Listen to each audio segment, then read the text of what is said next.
Hey guys, welcome back. Hey guys, brand new podcast. Hey, wait a minute. It's my podcast. Oh, sorry, I forgot. Enjoy.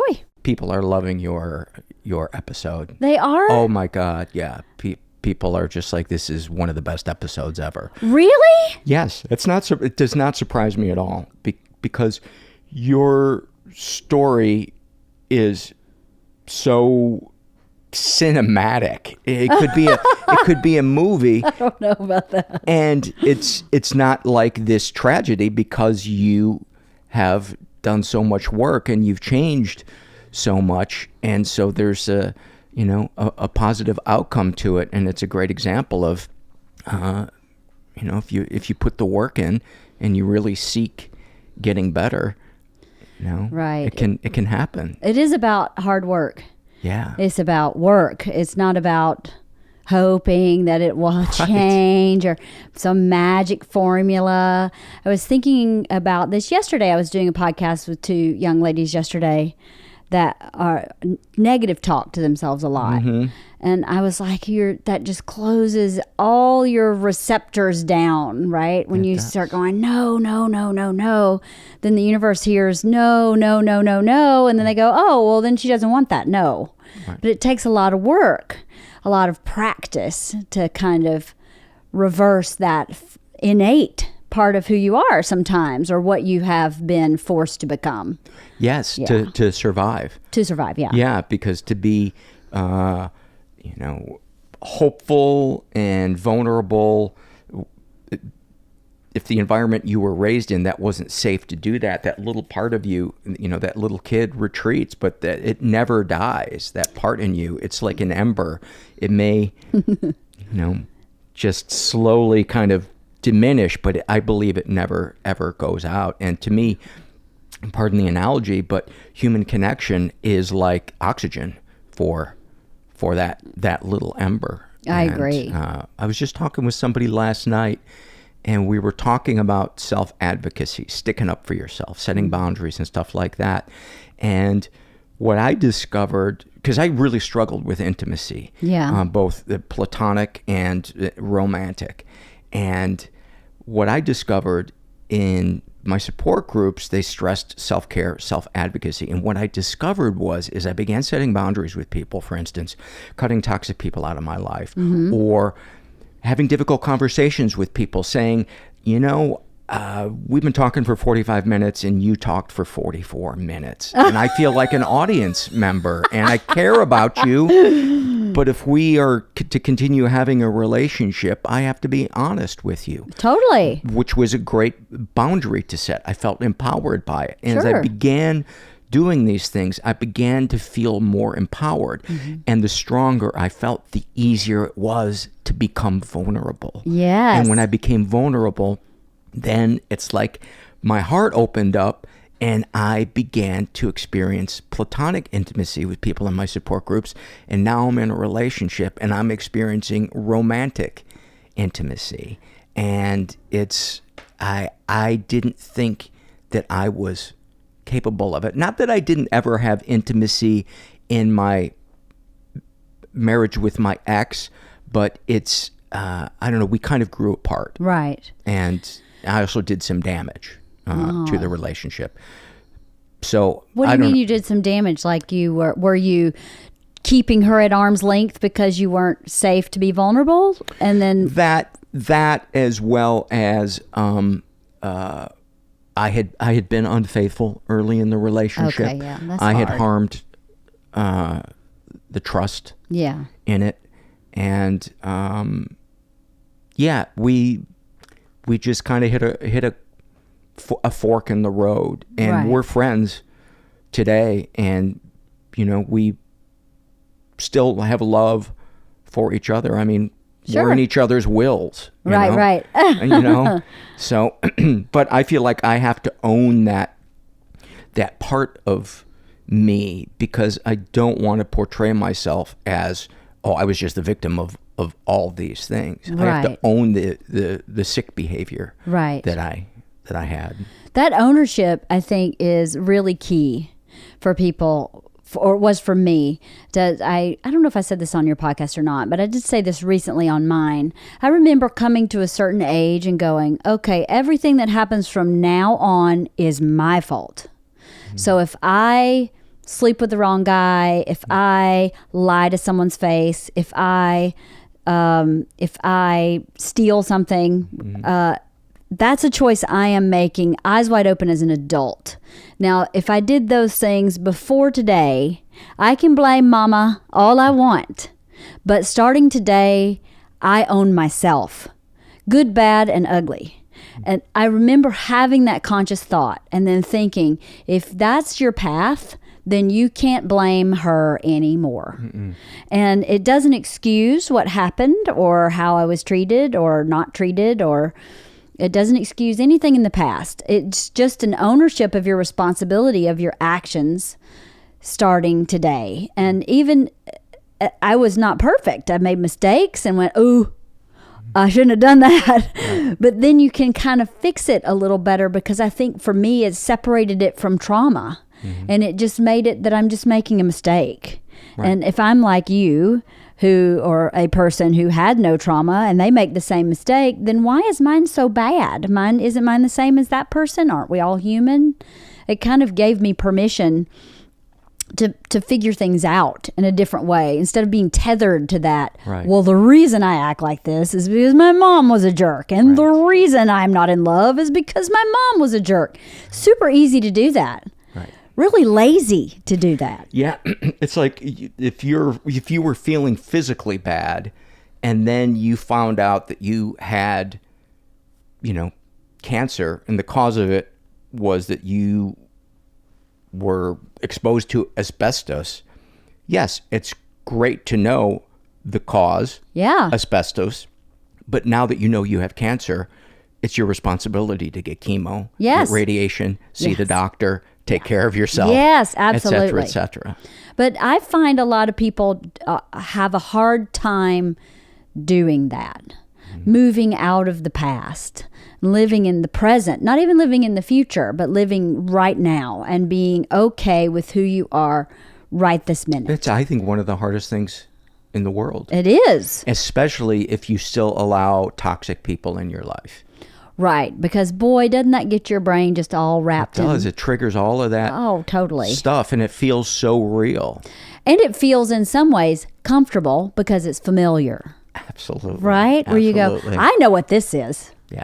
I may not know what a healthy relationship is, and that might be scary. It's like the one in the hand, two in the bush theory. Yeah. Where I may have really good friends out there, but I don't really know what that's going to feel like.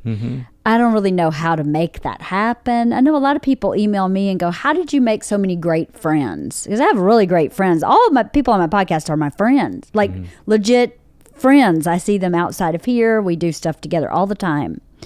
And I think, boy, it was a lifetime in the making. I had 0 girlfriends when I was 30. 0, really, to speak of. That I have like I have today.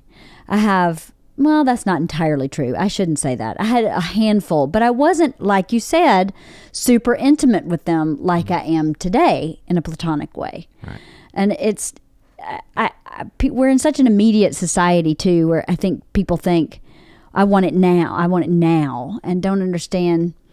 It's kind of like a flower. It kind of opens a little bit every day. It really does. And then all of a sudden you have this beautiful bloom. And yeah. And I think to really have a deep relationship with somebody, whether it's a friendship or a partner, you have to be willing to have difficult conversations. That's part of being an adult. And it's so easy to just dispose of friends and avoid.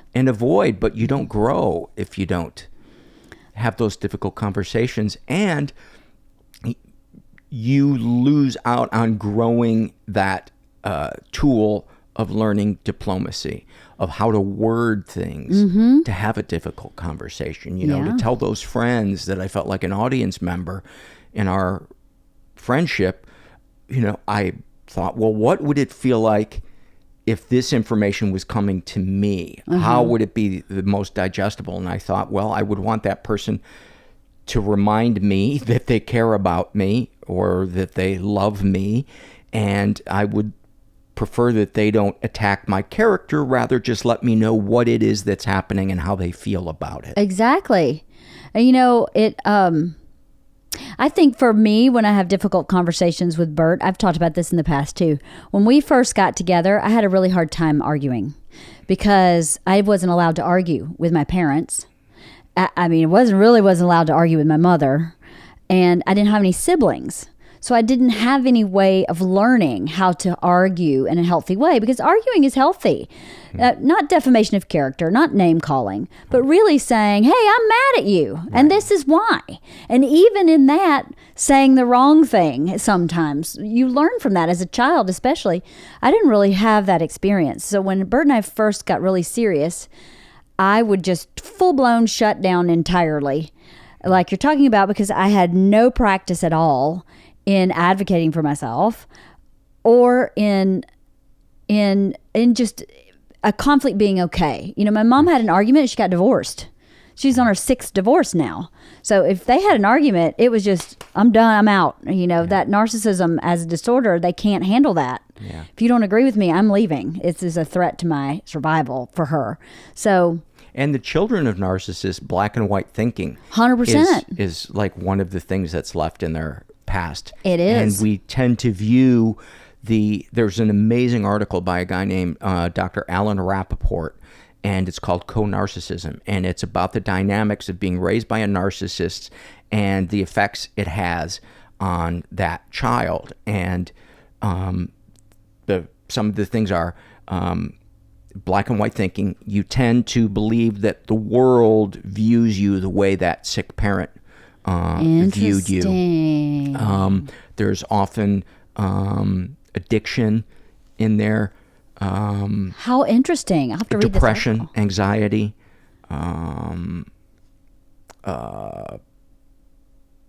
isolating. There's a bunch of other ones. I can't remember exactly what they are, but people should definitely check that out. Every person that I've recommended to read it was like, this is my life. Yeah, I'll have to find that. I'll put a link to that on my website. Yeah. I'll like to read that myself. I definitely had black and white thinking. And I definitely felt everybody saw me the way my mom did, for sure. And I think I had some addiction stuff, maybe not addiction, but abuse. Alcohol abuse when I was really young. I stopped and went to therapy, and then I didn't need that Band-Aid anymore. It was really a Band-Aid for me, because now I drink maybe 2 glasses of wine a month, and I'm like, I'm fine. I don't need to get drunk. I don't need to medicate. For me, it was really medication. I'm sure it is for a lot of other addicts, but I don't have that kind of addictive, like, chemical makeup in my... That's not my makeup. Yeah. It's like you're gonna treat your wounds with something. Either isolation, or shopping, or sex. Or whatever. So why not treat it with something that doesn't have shitty side effects? Right? Some people treat it with toxic relationships. Yeah. With just cyclically going in and out of friendships that are bad for them, I think. But because it's intense, it feels alive and it feels like love. Yeah, it feels like love. Yeah. One of my support groups, there's a really profound sentence in the literature that says, we mistook intensity for intimacy. Interesting. Yes. And I think so many people will relate to that, but until you grow and discover what real intimacy feels like, you don't realize that what you were experiencing was intensity. Right. And then it makes sense why, this is why my relationships always last 3 to 6 months. And why suddenly they turn and run, or I'm no longer attracted to them, and I'm in fact repulsed by them, and I can't stand them touching me, or whatever it is. That was my cycle when I was in my 20s. Yeah. 3 to 6 months tops. Yeah. And it was really intense, and then I was really out. Bye-bye. Yeah. I always left. They never left me. I always left. And what was the turning point in the relationship? Was it them saying, I love you? Or once you felt like the relationship was like there was, like it was set, then you would freak out? Probably. I never freaked out. I got bored. Yeah. I'd go, I'm done. You're boring. This is boring. Done. So and was it the conversation was boring, the sex was boring, all of the above? Good question. I think it was probably all of the above. And I don't know what, I was thinking about the guys I dated. They were so different. But it was me, definitely. Yeah. I was broken big time.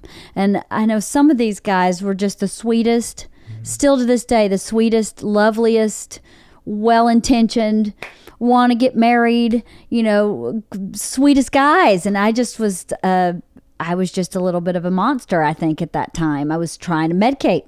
Yeah. By getting these cyclical 3 to 6 month, I think I liked the chase. Yes. The excitement. Yes. And the validation of, yes. I got it. Yep. I got it. Yep. And once I felt like I really got we're here, I got bored. Yeah. I don't remember feeling repulsed or just bored. And then you weren't doing it right. I know, right? I was totally screwing it up. No, I just was like, yeah, I'm kind of bored. I'm just going to move on. And then the poor person is like, what? I thought we were going to the moon. I'm like, no, detour, hard left to the sun. Sorry. And it's really a form of objectification, because even though you're not doing it consciously, that person is fulfilling a need in us for validation. And once we've gotten that from them, they're just kind of a husk that we've drawn what we wanted from them. Right. And we don't consciously know that's what had attracted us to them. Right. But on their end, what they feel is that, they were used. Yeah, just used. Really, it's too bad. I'm glad I figured my stuff out and stopped doing that. I actually stopped dating entirely for like 7 years. I stopped drinking and stopped dating almost at exactly the same time. That'll bring your shit to the surface. Right?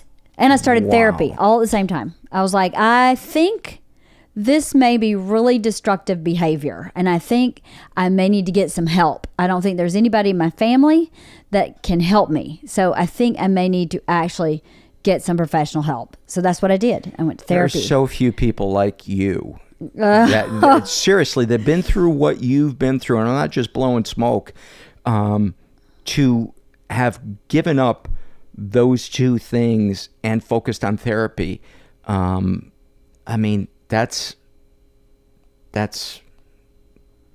pretty incredible. Well, thanks. I think how uncomfortable was that compliment? It was uncomfortable. They're always uncomfortable. I do have a hard time with compliments. I know that I always feel, this is very interesting, my mom would say, who do you think you are? Yeah.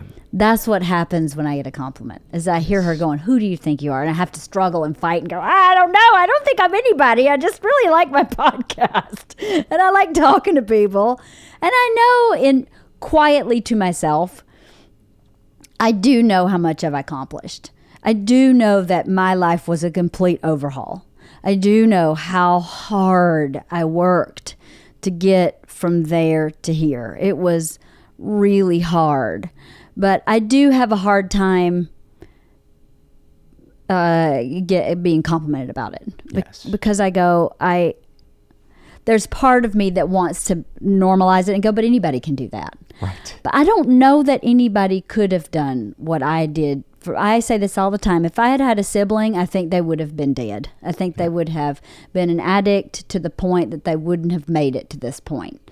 So I do understand that. But it is hard for me to take. I'm sweating. It's really hard for me to take a compliment because I go, I mean, what was I supposed to do? Take that path? I chose when I said I need to stop. This behavior is really destructive. I decided what is my end goal. And it was to be happy. Mm-hmm. It wasn't even to have money or fame or fortune or any of these things people dream about. Mine was just to be happy. So what do I need to do to be happy?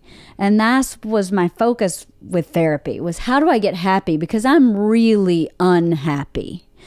And I don't really want to be unhappy for the next 70 years. Yeah. I was 23 when I started therapy. I was like, that's just not doable. I don't want to be unhappy. But that moment of clarity that you had, where you could step outside yourself in that moment, you know, I sometimes wonder if that's not the universe saying, I think this person, I'm going to pick this person to be one of the people that can be a channel for healing for other people. Sometimes I wonder if it's divine.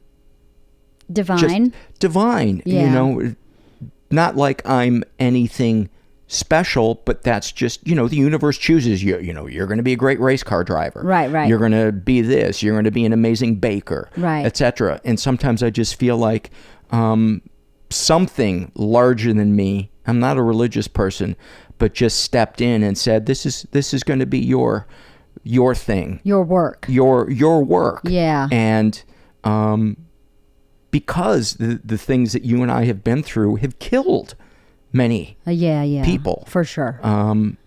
I often wonder why me? Right.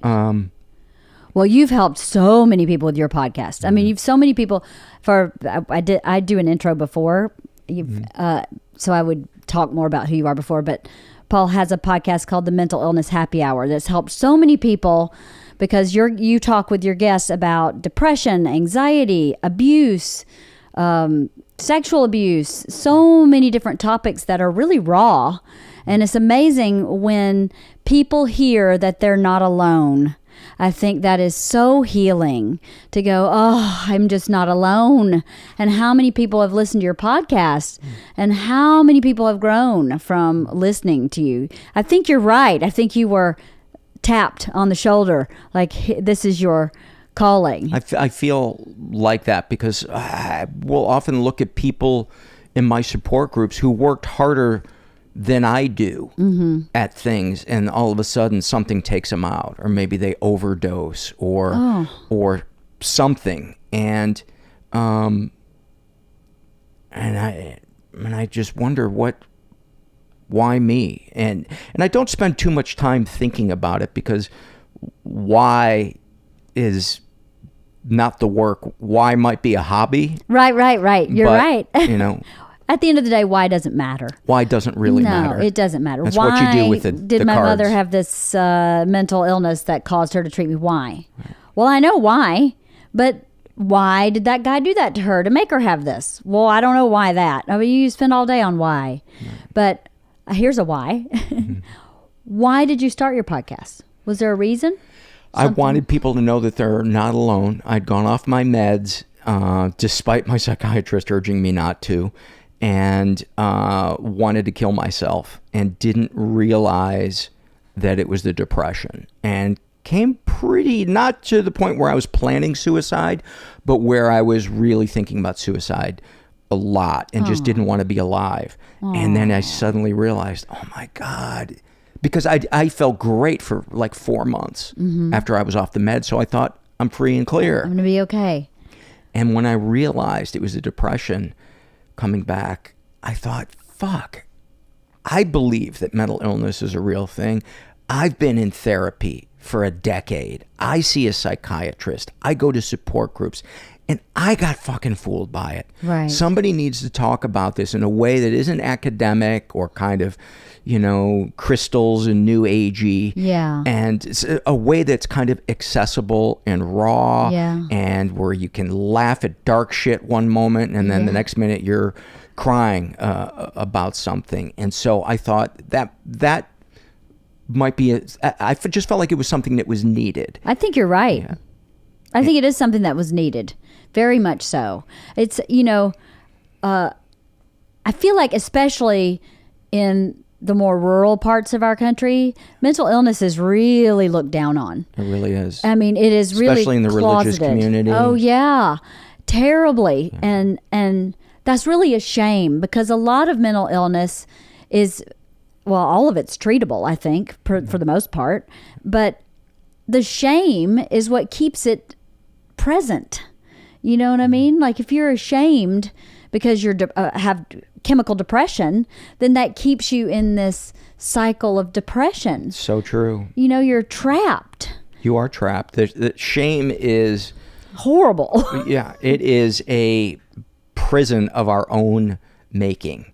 And I never realized that, it sounds so cliche, that I had the key to my own prison, and that was shame, self-loathing, Yep. isolating, Yep. all these things that I could change, but I had to be facing death to want to change those things. But this was before I started the podcast. This was before I got sober. Right. I was thinking about suicide 50 times a day. Oh my gosh. You know, my face was on billboards, and you know, I had a great job on TV, and all of the things that I thought, if I'll get these things, they'll make me happy. But I didn't have human connection because all I cared about was myself and my own pleasure. Interesting. So I had no spiritual life, not religious, but spiritual life. I didn't care about any greater good. If it was convenient, I could be the nice guy. But if it was inconvenient, and I heard somebody say in a meeting one time, service begins where convenience ends. Interesting. I just... That's true. Well, you know what? I think what it is too is a lack of connection to self. Like you think selfish is different. That being someone who's self-focused is different than being self-connected. Yes. Right? They're very different things. Just like the difference between, you know, being isolated versus having alone time. Totally different things. That's right. And you said something just a second ago I thought was really important. Now I forgot what it was. But that connection to yourself, because really something that I worked on a lot too was the one person who will never leave me is me. Right. So I'd better be right with me. Right. I better take care of me. I better stand up for me. I better make me happy. I can't expect my happiness to come from something other than me. And it doesn't mean that I don't get happiness from my children or I don't get happiness from my husband. That's not what I mean. I mean, my source energy has to be happy from its source. And then I can take in the happy from other sources. You are the only one that can recharge your battery. That's it. You're it. And if you don't have your battery, then you don't have enough love to give to your family and your children, or to be, at the very least, present with them. You can't, if you can't be present with yourself, you can't be present with other people. And it's hard. I think it seems so kind of out there thinking, I guess. But really, if you think about it, it's about opening every yucky closet in your psyche and saying, I'll take that.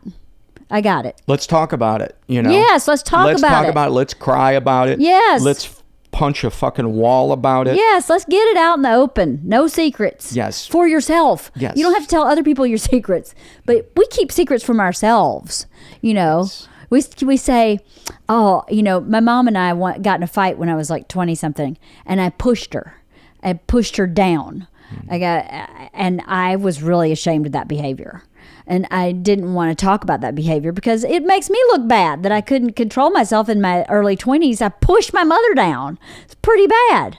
So I could either hide that from my therapist and myself, or I could say, I should talk about that. Why did I let myself get to the place where I became physical with someone in an argument? That's not acceptable for me. Obviously, it's not acceptable for her. That's not acceptable for anybody. But for my own connection to myself, for my own self-love, that's not acceptable for me. Right. So I have to change that for me, which sounds selfish, I guess. But if I change that for me, it will then never affect another person because it's not acceptable for me. Right. And, and I believe in that moment where you had pushed that person or whatever that, you know, for instance, me, the being unfaithful, within that, it contains so much information about what your fears are, what your coping mechanisms are. That can be the very information that allows your therapist or your fellow support group members to help you so much more deeply. But if we never get that self-honesty that you're talking about, you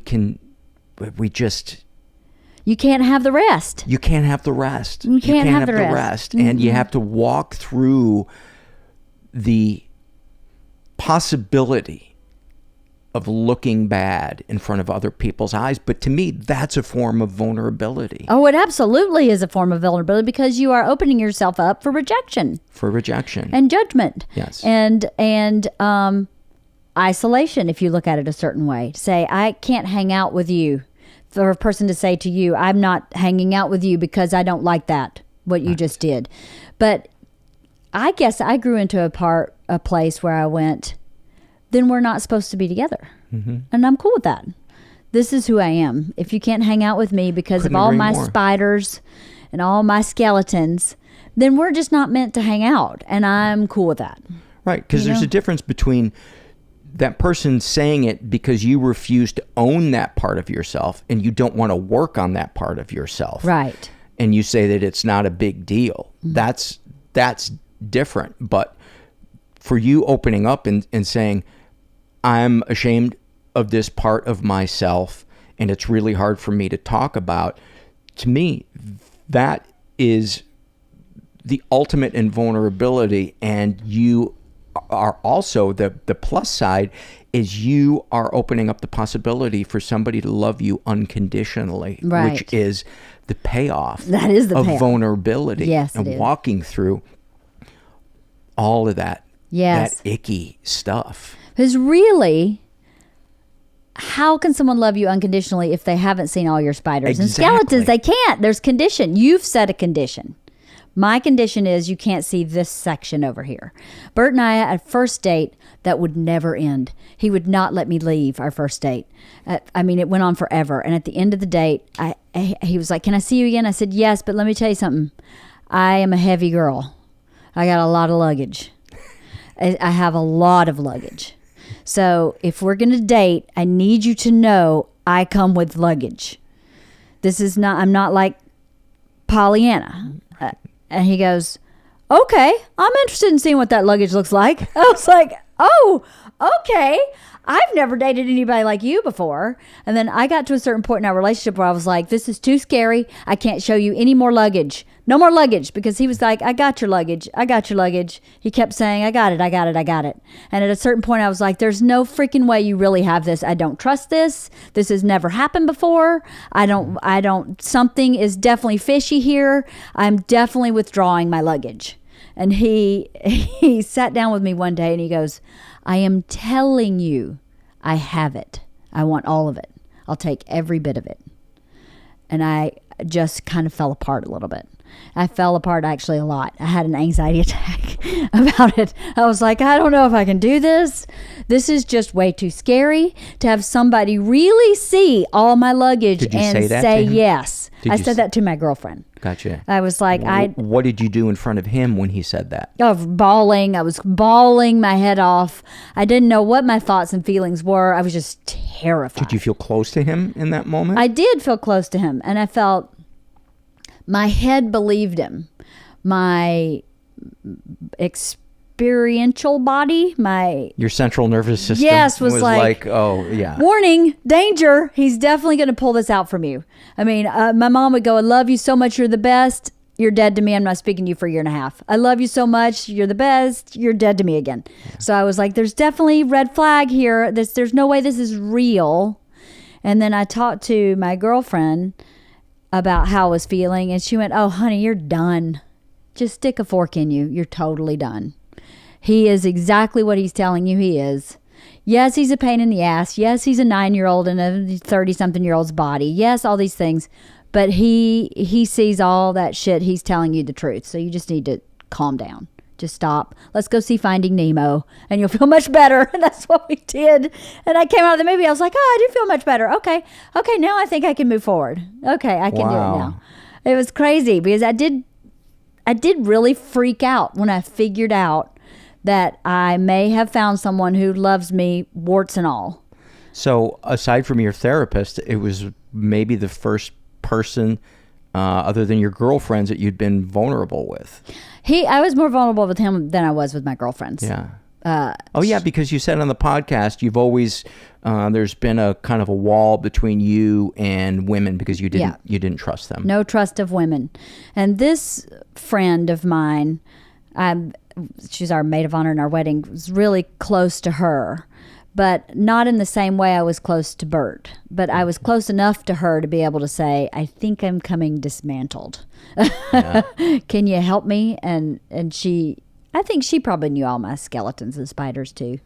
So yeah, maybe I was more intimate with her than I thought.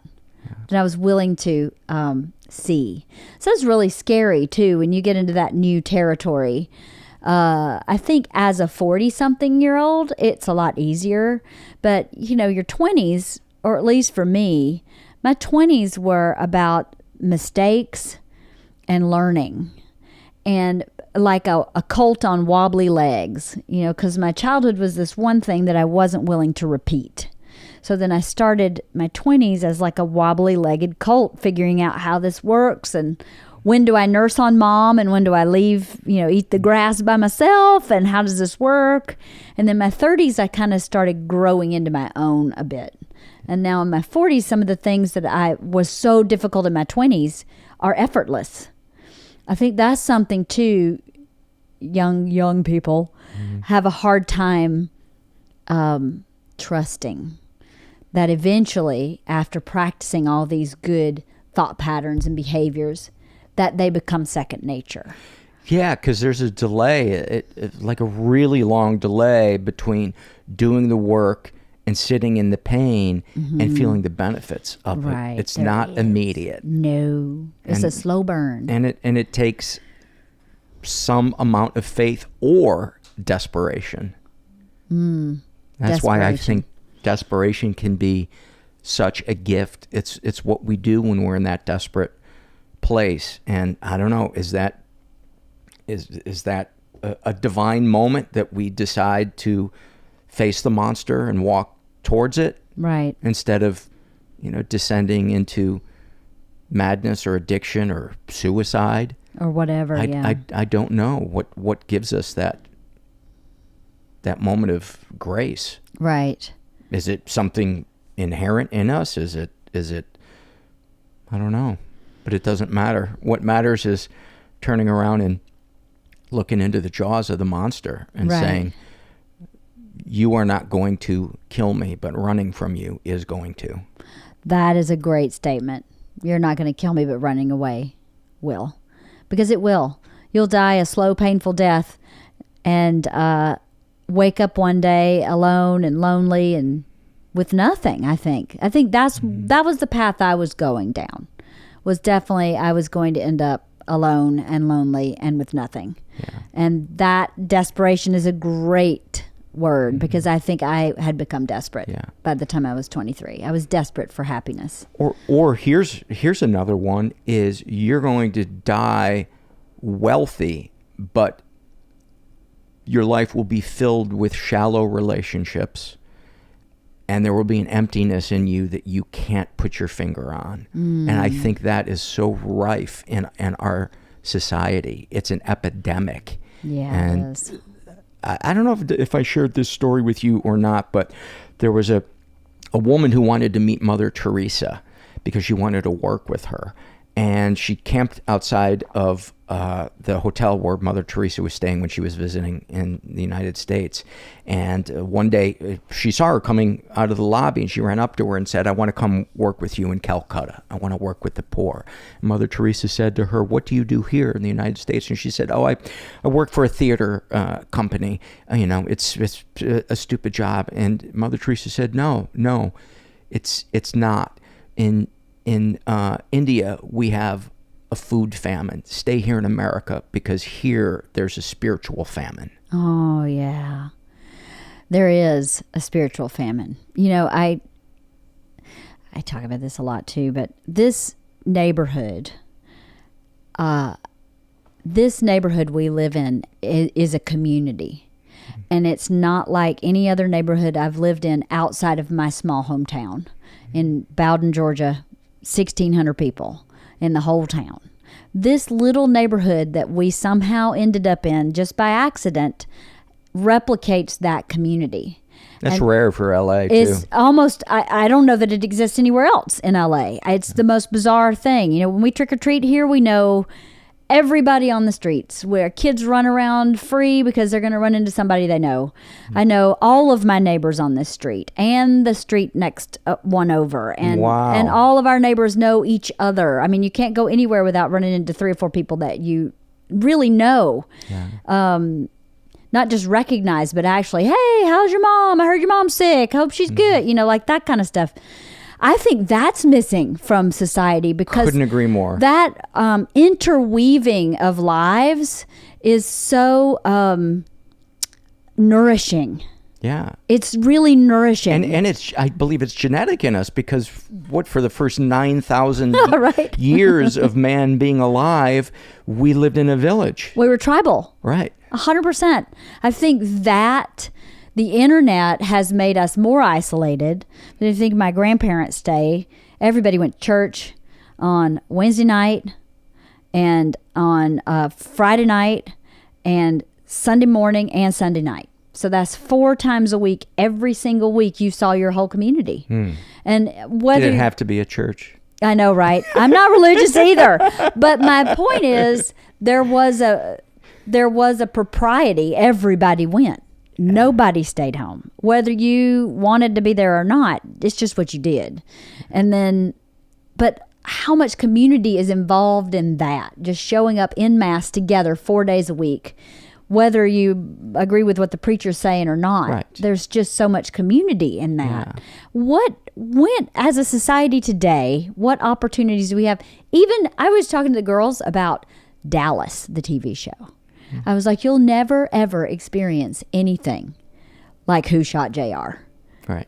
You won't. And that's really a shame because every person in this country was talking about that one thing. And that caused a community, right? Everybody watched Dallas. Everybody wanted to know who shot JR. And what in my kids' generation, they don't have anything like that. When my ex and I first moved to Los Angeles, we moved here a week before the Northridge earthquake. Oh my God. Which was a horrifying event. Yeah. And we were in this new apartment building and we didn't know anybody. And it was so scary to be indoors that most of us spent our days in the courtyard. And so we got to know each other and we cooked for each other and we took care of each other. And then we slowly went our own separate ways and drifted apart. And I remember missing that sense of community. If you think about after 9/11, think about how nice people were to each other outside of New York. Yeah, everywhere. I remember playing hockey like a day or two afterwards, and I got upset about something, and this teammate of mine just looked at me and he said, "Does it really matter after what just happened?" And I felt so ashamed that I'd lost perspective on it. And I don't know, I certainly don't want a tragedy, but how do we get that sense of community back? And I think having the kind of conversations that you and I have is a way of doing that. I hope so, because I think that it's very healing to feel like you have a community. And especially, I'm not religious either at all, but I do miss that part of going to church, not of listening to the sermon, but of the talking to everybody before and the talking to everybody after, and the ceremony of putting on a dress or at least nice slacks, and having some kind of purpose in where you were going and what you were doing.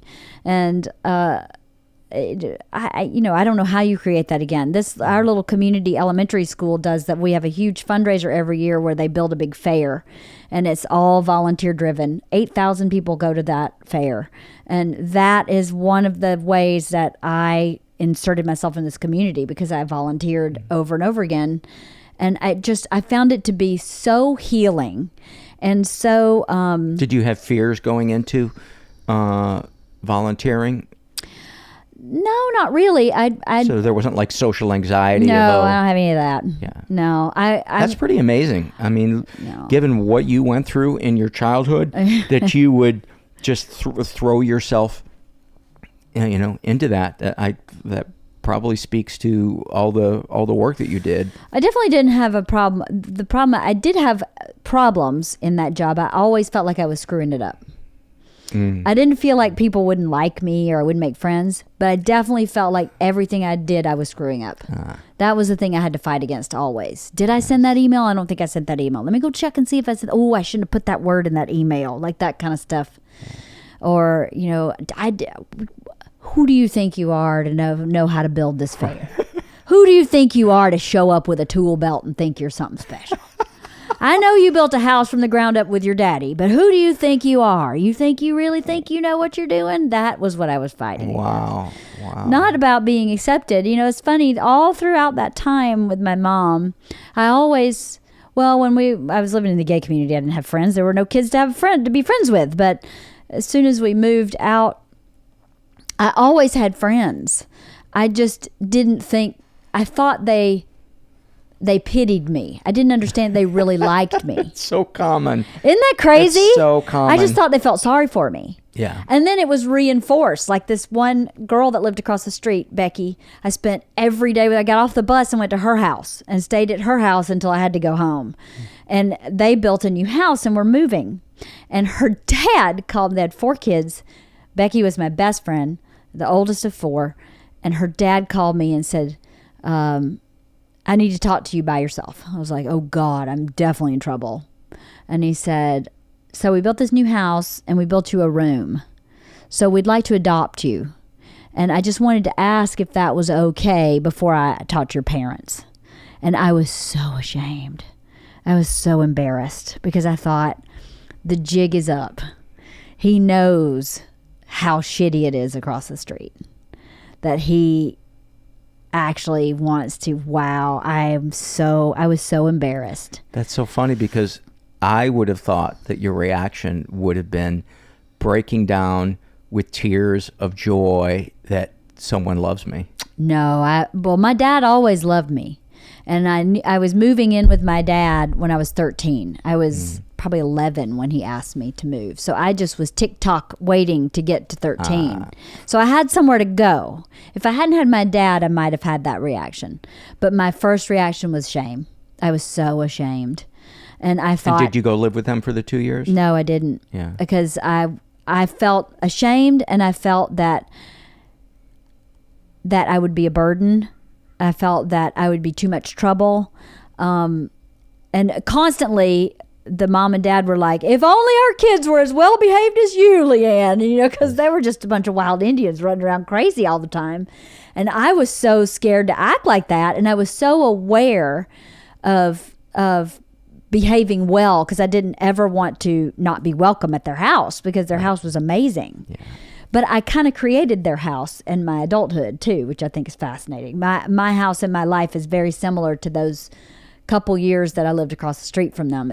I've kind of recreated the same thing. Have you ever talked to that? Oh yeah, that guy since then and thanked him? Yes, I lost touch with him for a while, and then Facebook got me back in touch with Becky, and I called Becky, and we talked for probably 4 hours the first time, bawling our brains out because she was like, you're the best friend I ever had. There was no one on this planet more loyal than you. You were the best. And I kept thinking, I just thought she felt sorry for me. I just thought she pitied me. I didn't think that she really saw who I was. And I wasn't sure I even really was that person. I thought I was, because that's definitely not what I was told I was. I was told I was lots of bad things. So I thought I was those bad things. And then we 3-way called her mother. Her father was very ill. So I didn't get to talk to her dad, but I 3-way called her mother and told her how important she was and Tony was and that conversation was and how much they meant to me and how important they were in me believing that I had value as a person. Did she cry, the mom? Yes, she did. And I was bawling and Becky was bawling. I didn't ever get to tell Tony. He passed away, but I am sure Margie walked in the bedroom and told Tony what was up. He was just the sweetest guy. But yeah, I remember thinking, I'm definitely going to be found out that I'm a total like lie, fake, phony, when I'm not. I've never been a lie, fake, or phony, but I think I just didn't know. I don't know. When I went to the fair, that's what I was thinking. Yeah. I'm definitely not going to do this. I'm definitely screwing this up somehow. Yeah. But it's one of the reasons why I love support groups. There's this moment at the end of my support group when, and it's a men's support group. Mm-hmm. Just that meeting, the program itself is not men only, but this particular meeting is a men's group. And there's a moment at the end of every meeting where we lock arms and we say a prayer. And even though I don't connect to the prayer because it's kind of old-timey, I connect to the energy mm-hmm. of these guys with all of our arms locked. And I thought to myself one night, I always tell myself that I'm going through life alone, but I'm not. This is who I'm going through life with. This mm-hmm. is, I have the power of this group if I choose to let it into my life, and there's nothing that they can't help me with. Right. But I'm so afraid to ask for help. Are you? Yeah. I ordered 2 woodworking machines that were really heavy. They're like 1,500 pounds each. Oh my goodness. And they sat in my garage on the pallets because I couldn't get them off the pallets on my own. Right. They sat for 3 months because I didn't want to ask anybody to come help me get them off it. And when one of the guys from that meeting found that out, he goes, I'm bringing my guys over tomorrow and we're getting those machines off the pallet. Oh and my goodness. They did it in a half hour. And I was so grateful. But I'm so afraid of inconveniencing somebody mm-hmm. or seeing a look of dread in their eyes or hearing it in their voice. Mm-hmm. Or maybe it's my ego. I don't know. I don't know what it is, but it's like a central nervous system block. But as you can see, my arm is in a sling. Yep. And I have been getting out of my comfort zone and asking people for help, or at the very least, accepting right. their help. Accepting help is hard. I know the thing that I started doing for that, because I was the same way, I'd rather cut my arm off than ask for help, is I kept thinking, how would I feel if someone asked me? I feel great. Yeah. I love being asked to help. So why would I assume another person would feel differently? So I automatically think, nobody wants that. That's an inconvenience. I'm a big pain. Same things you think. Yeah. So I just started making myself think that way. I'm never inconvenienced when a friend asks me for help. And if I am inconvenienced, I say, I can't do that right now. Why would I assume if my friends are reciprocal and right. we're the same, then they should be similar to that too, to be happy when you're asked, because it makes you feel important when you get asked. I understand that intellectually, yeah. but for some reason, I think that they're not going to feel that way helping me.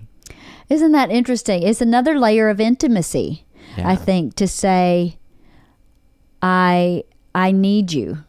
And I can do that with my girlfriend. Right. But I suppose that's because I know that she loves me mm-hmm. and that she wants to do that for me. Right. And I know that these guys have love for me. Mm-hmm. But in that moment, I just imagine everybody's schedule is so busy. Right. And yeah. So you woodwork. I do.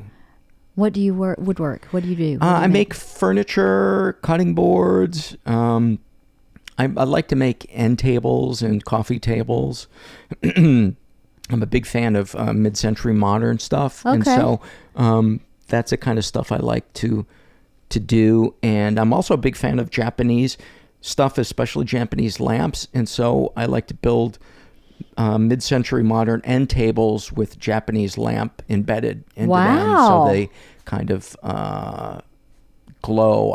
Because I would always be sad when the Christmas lights would go down. And so I thought, well, why can't I create furniture that has a glow that I like? And so that was just kind of, so I guess that's kind of my thing. But I got away from it for years because my life just got small and I got kind of depressed. And then after my wife and I split, like a year or so later, I moved into my own place and I had a garage, and I was like, God, it'd be cool to get back into that. So I'm in the process of that. And just as I got the machines up and running, I had to get elbow surgery. So what happened to your elbow? What happened? Just a partial tear of a tendon, I think just from wear and tear of hockey and being years of my whatever. Age and guitar and all kinds of stuff. So you a lot of times you don't realize how active you are until you can't be active.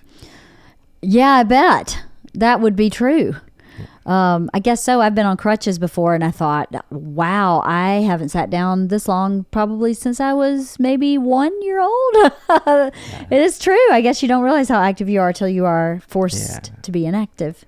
Woodworking is, what were the big machines, the 1,500-pound machines? One is, they're both combination machines. One is a combination sliding table saw shaper.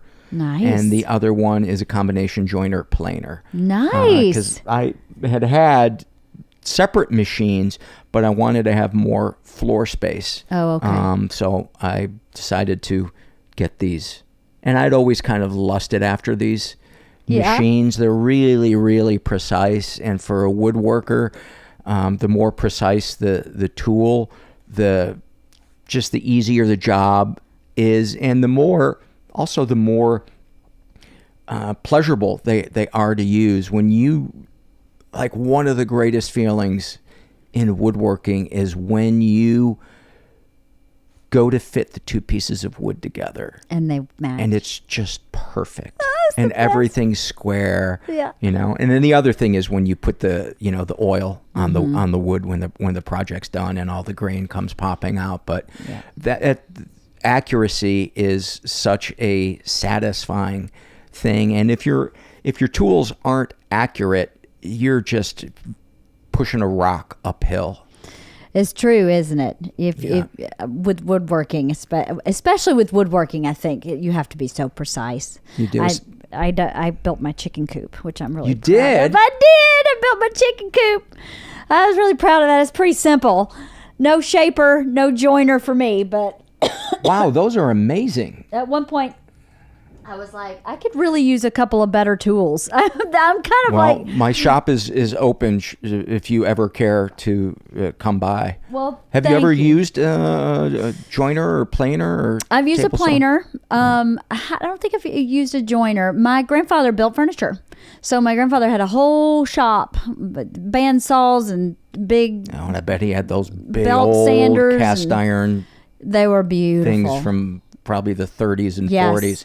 they Those were machines are beautiful. still running. Machines from the 30s and 40s. Yes. His wood shop burned down last year. He's been gone for a while, but my dad and his brother still used all that equipment because they do carpentry from time to time. They aren't furniture builders, but definitely do some carpentry. And it was in an old building with old reclaimed, like old wood. And it was just like tinder, it just went up in flames. And every piece of that machinery was lost. It was really devastating. And the thing is, that reclaimed wood was probably worth more than the machinery. I'm sure. And the whole structure was all that. I mean, my grandfather built that structure, I don't even know when, probably in the 50s.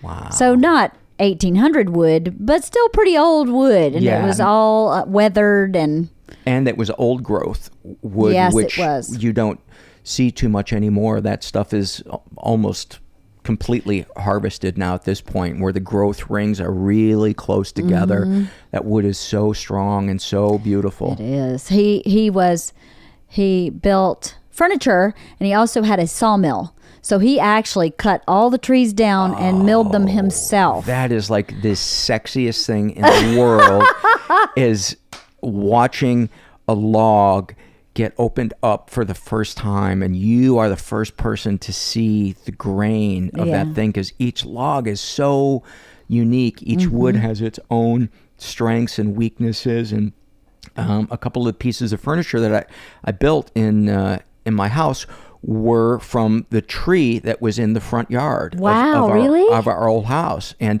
you can hire people for like $150 or $200 to come roll that log onto their horizontal bandsaw, and they will saw it into slabs however thick you want. I didn't know that. And then you can just store it, and you just put what they call stickers between it, which is just like little lengths of wood so that there's enough room for air to circulate between the slabs of wood. Cover it with a tarp, let it dry for 2 years, and you got some kick-ass wood to make stuff. And then you can look at your table and go, that was the tree in my front yard. That's amazing. Yeah, the furniture that we recorded when you were on my podcast, all that was from that tree in the front yard. Yeah, that's amazing. Yeah, it brings me a lot of pleasure to do that. I like doing that too. We built, when I walk you back through the house, I'll show you the island in our kitchen. My dad and I built from the roof joists in our house when we were remodeling. They're all Douglas fir. They all are from the house was built in 1939. So the wood. Oh, that was amazing wood. It was amazing. And they have stamps on it. And someone wrote on the side of the wood with the marker. My dad was like, we need to go have all this wood planed. And I was like, no. We are leaving it exactly warped, knots, dings, staple holes, everything. We're leaving it, and we're just putting clear on it, and it's going to be beautiful. And someone offered me $4,000 for this table, and I was like, nope, there is no way. I am not selling this table. Yes. My dad and I made it. It was so hard to do because we didn't have any sophisticated tools. We just And when something's warped, trying to get two boards together that aren't 90 degrees. Yes. It was a challenge. It was fun, but it was a challenge. It took us 2 days to get all these pieces of wood assembled because they were so warped. So what were they, like 4x4s or? No, they are 2x4s, and then one was a beam. Right. It was like 10 feet long, and we ended up cutting it, but it was, I don't know, maybe 10 inches wide. Wow. 4 inches thick. Wow. And it was, I'll show it to you when we go back in the house. I'm really proud of that piece because I built it with my dad, but because I wanted it to look exactly like it looks.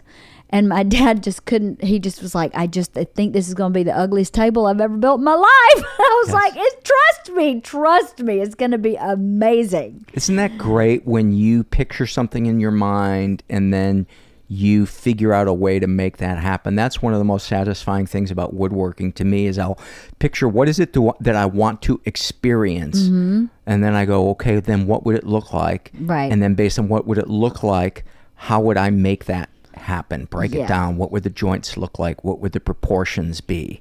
And what order would I cut them in? And what wood would I use? Yeah. And what joints would I use? And that is so exciting. It is to me too. It's problem solving, sort of. It is. It's like two parts of your brain at the same time, the creative part and the analytical part. And there are very few things, I think, that kind of exercise both of them. I agree. It's kind of a spatial intelligence, right?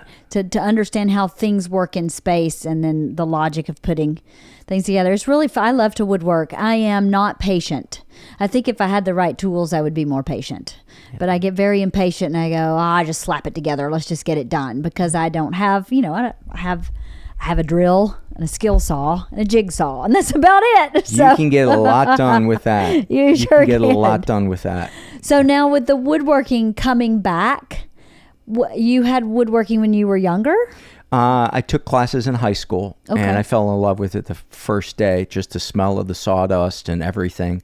And so I just kept taking woodworking classes in high school. So I guess I had a total of 3 of them, and then never did it again until I got sober and had free time and energy and just turned my garage, this would have been in 03, 04, turned my garage into a wood shop and just kept upgrading tools. Right. Because I was fortunate enough to be working in TV then, so I could Right. afford to upgrade tools and stuff like that.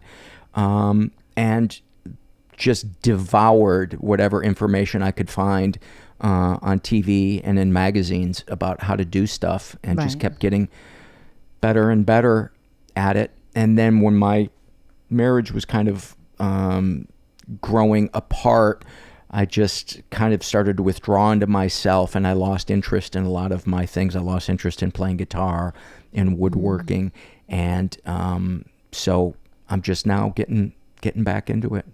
Now, do you feel like that was an indicator that you were depressed, that you were losing interest in those? Yeah, Yeah.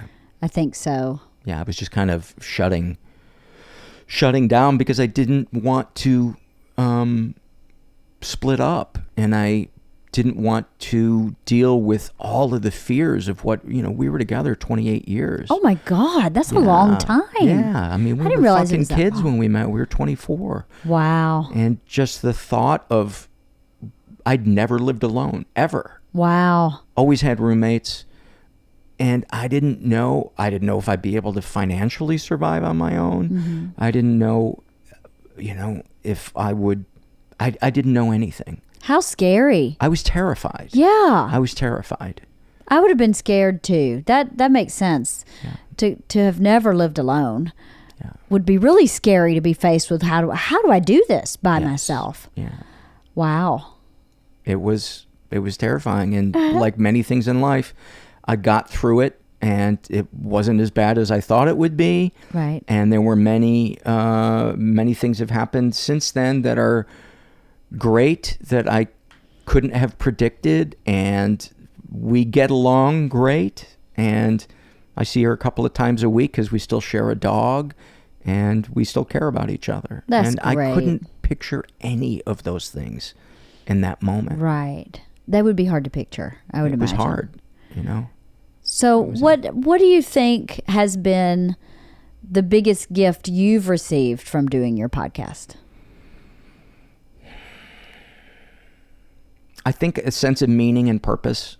But they've also, that the community of listenership and guests have helped me through the most difficult time. When I went through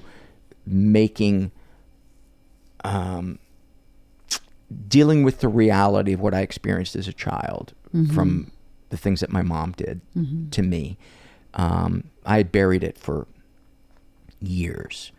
And my then wife would always say to me, you think that you've dealt with how your mom treated you and touched you and looked at you, but you haven't. Right. And that used to piss me off. Right. And she was right.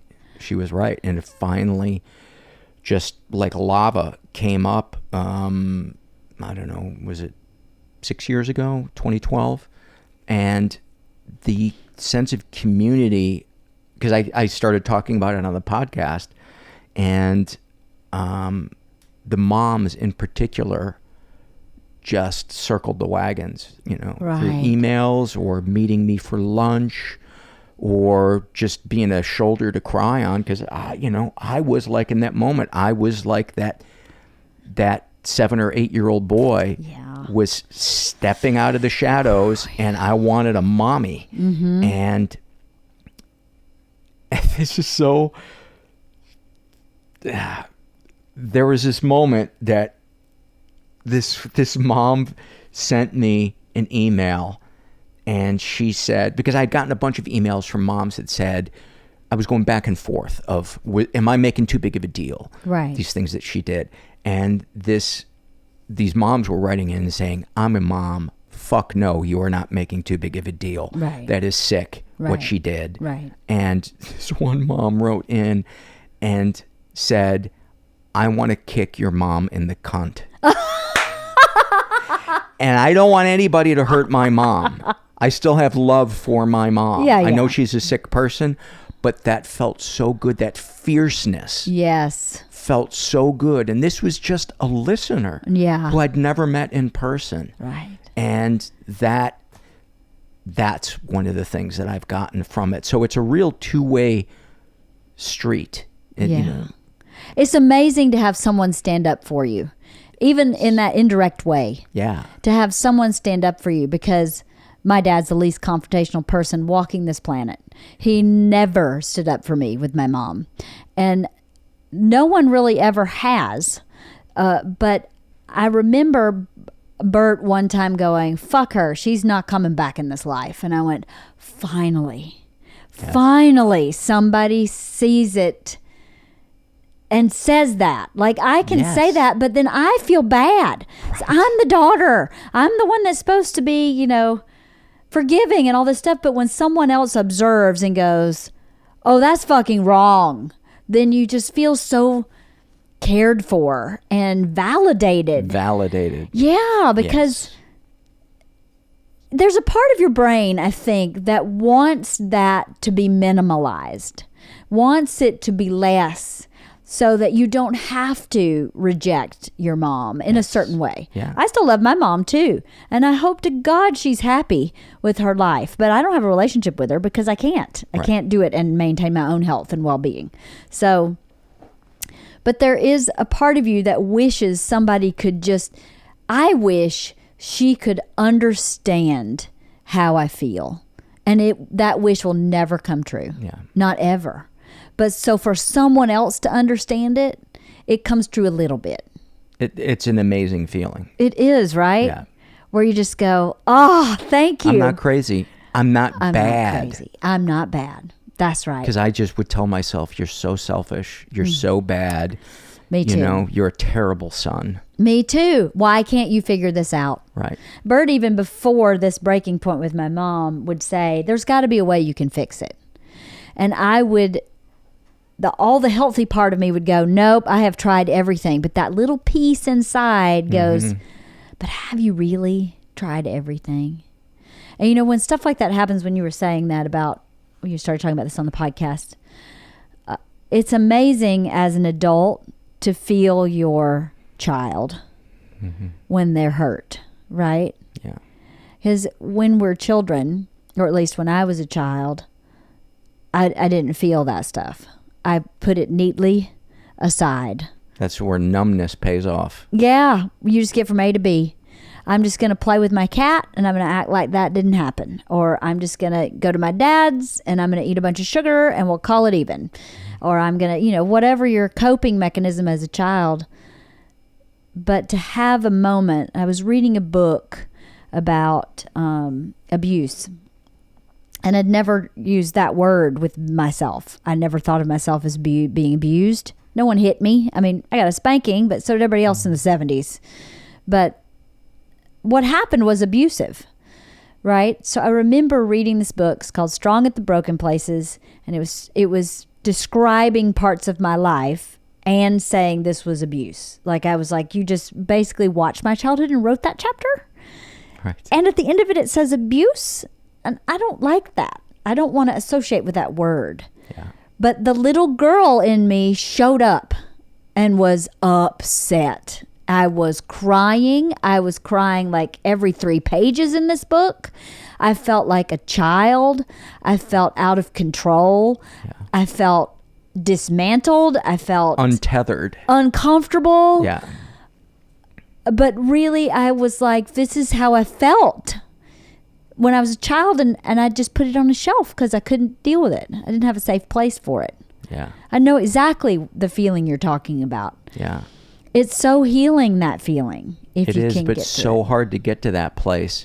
It because is. every fiber of our being wants to maintain that relationship and wants to come up with a reason why we should still have that relationship. Yeah. And it's hard. It's the most painful thing I think that I ever had to do. And I still feel, there's a part of me that still feels like a bad son, like I'm exaggerating. If I ever use the word incest, there is a part of me that rolls its eyes and is like, oh, here we go again, you know, get out the world's tiniest violin. But it's not an exaggeration, you know, right. It's real. And it's hard to accept that. Yeah. It was for me anyway. It's hard to, I went home for my dad's birthday, went home in July. And there's a woman that was my dad's age. She has kids my age. And when we were small children, we hung out with their family a lot. She was really good friends with my mom. She went to high school with my mom. So she and her husband and my mom and dad and the 4 of us kids hung out a lot. She's been listening to my podcast. Mm-hmm. And she listened to the episode about my mom. And I didn't really think anybody in Bowden, Georgia listened to my podcast. Right. But she said, I listened to your podcast about your mother. I said, you did? Oh my gosh. Well, tell me what you thought. And she said, you were 100% accurate. And I almost started crying because I just don't ever believe that I'm 100% accurate. Yeah. I definitely believe I'm making up a lot of this shit. Yeah. But for her to say that, she said, that is my memory of your mom. Exactly. I was like, wow. That is the biggest gift I said to her, that is the biggest gift you could have ever given me, because I doubt myself constantly with those stories. And I go, well, if I'm telling the same story the same way every time, it's probably not a lie. But my mom told me I was a liar my whole life, so I'm definitely probably lying. And one of the things with people who are narcissists is they project the things that they dislike about themselves onto other people. They will call the very thing that they subconsciously know they are. At least that's my belief. Oh, I believe that. Like you look at our president. Everything that he calls other people are things that he is. Yeah. And it's probably not limited to narcissists. I'm sure I have traits of narcissism in me, and I'm sure I've projected things that I don't like about myself onto other people. But with those parents, the very thing that we struggle thinking, I am pure this or I'm pure that. We look at the parent as we're in therapy, and the therapist will say, wow, your parent is, quite a martyr, right? And that was something that my mom would call me all the time, it'd say, you're a martyr, you're a selfish, rotten bastard, or, this or that. And then there would be lavishing of praise, later. And it was just where the fuck is the truth? What am I? Yeah, it was a mind fuck, wasn't it? A mind fuck. Yeah. My mom was that way too. She used to tell me things that didn't even make logical sense. Like she would say, you are so fat. I weigh 100 pounds. And I go, I'm not even possibly fat. But inside I would go, I'm definitely a disgusting piece of shit. I may not be fat, but I'm aligning with what you're saying, because you're my mom. Aren't you supposed to be like out for all goodness and tell me the truth? And, she would say stuff like that, and then I'm a liar. And I'd be like, actually, you just lied about 4 things, and I don't lie ever. But maybe I am lying. Mm-hmm. It's that little nugget of like disbelief or something where they get you just off. Yes, and it's the fear that I'm bad, but I just can't see it. That's one of the deepest fears I have, is that, you don't think you're bad, but you are. Yes. And other people see it. Yes, I felt that way too, very much. Yeah. It's a crazy way to grow up, Paul, isn't it? I still feel that way sometimes. I do too. Constantly. If we have a misunderstanding, like within our friends, about like scheduling dinner, I definitely think it is my fault and I probably lied. And I'll go back and go through the emails and go, wait, no. Okay, here it is in writing. I'm right. But unless I find it, like proof of it, it's definitely my fault and I definitely lied. Well, I don't lie to anybody for anything ever. But I grew up with someone who lied constantly. So, and told me I lied constantly. So then I just went, well, maybe I'm lying. But that woman, my dad's friend, told me that. And I just thought I should really take that in a deep way and stop doubting myself, because she had no reason to tell me that. Yeah. There was no agenda for her at all to say that to me. That was a gift from God, in my opinion, is that she just went, tap, tap, tap, just so you know, you're doing okay. This is right. It's crazy this path. So, do you have siblings? I have a brother, and there was a cousin who was raised with us. Okay. And how do they feel about your mom? Since this is a public thing, Okay. I will say that I don't want to speak for my brother. No problem. But my brother validates my experiences. Totally. Understand. Yes. I always wonder how it is for someone with a sibling Yes. that has a parent, what their different opinions, and I don't mean to ask you to talk about it if you're not comfortable, but I'm curious about that, to wonder if I had a sibling, what would their perspective be? Because everyone's perspective is different. Yes. Even if you have the same experience, you know, Right. if you're both slapped in the face, your perspective may be totally different on that Right. slap. I'm always curious to know what that's like. It's very validating to have somebody validate your experience. Right. And not say, oh, you're a liar or you're an exaggerator, because that happens very often in a family. It does it. Yeah, because that other sibling may have also experienced, this is not the case with my brother, but another sibling might have experienced a similar abuse that they still want to compartmentalize and minimize so that they can survive. Right. And you're asking them to open that door where the monster is living. Right. And it is easier for them to say, you know, there is no monster. yeah, you're a terrible daughter. Right. Why are you doing this to mom? I don't want to have anything to do with you. That would be so hard. It's brutal. It's brutal. I know people whose whole families have turned on them because they're speaking the truth about what's going on. Yeah. And then sometimes one by one, the other siblings will come over to their side. But even like that first sibling that will say, you know, This is not okay. This is not okay. Right. And, you know, such and such did happen to me. Right.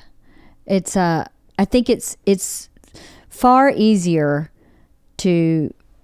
for people to deny and continue on the path of least resistance than to face the music, because that's so scary.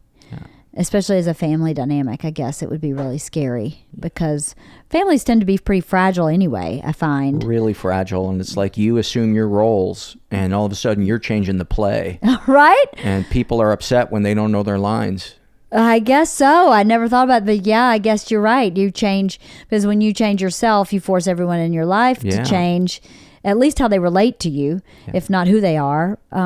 They have to change how they relate. Yeah, I heard a therapist one time describe it as like a mobile that's over a child's crib. Yeah. That when you change the weight, you take part of it away, the whole thing is going to shift. Interesting. And so other things will need to shift back for it to balance. Interesting. So what has been the most helpful thing for you in this process? Has it been the groups? It's been the groups. The groups, the unconditional love. Right. The that connection. I felt platonically, being able to be myself, sharing my darkest moments, darkest secrets, navigating the not knowing what's true and what isn't, and just having people that I can fall apart Right. in front of, and to then also be there for them. Right. And therapy has been great, but the support groups have really been, and that was the support groups were the template for the podcast. Is just the real, raw, vulnerable conversations that I had there. I thought, well, why can't we do this about stuff more than just addictions? And publicly, really. And publicly. Because publicly, I mean, that's how you affect change, right? Is to make it less taboo. Yeah, and the power of a story, like, I don't ever remember something if I read it in an academic textbook. But No. when I hear somebody share about their life, I may remember that for the rest of my life. That's very true. Storytelling is really powerful. Yeah. And sharing your feelings and your experiences, even if it's not in story form, just to state facts. You know, fact, my mom did this. Fact, my mom did that. Right. Is really helpful, I think, for people. I know a lot of people that write into me say they gain courage from hearing stories from people on my podcast.